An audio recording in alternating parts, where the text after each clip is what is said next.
po mga ka-farmers, ang ating mestisa. 20 pesos lang. Mangkong. Mabusan din eh. 20 pesos lang.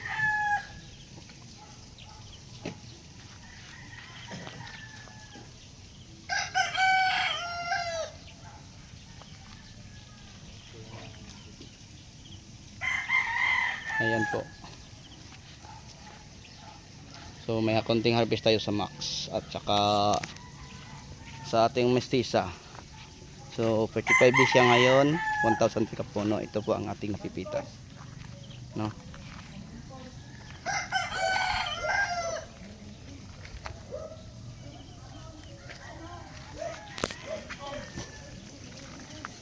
So ito po ang pinipitasan natin mga ka-farmers, yung bago nating tanim na mestisa, kasi dito banda ang talong nakatanim. Tsaka yung tubig natin, ito pandilig, ito naman ang ating upo. So yun po ang ating mga taniman.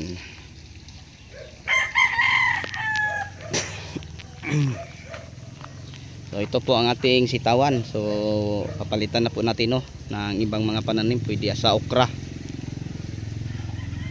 So yung mga damuhan na to may nakatanim na kalamansi. Ayan,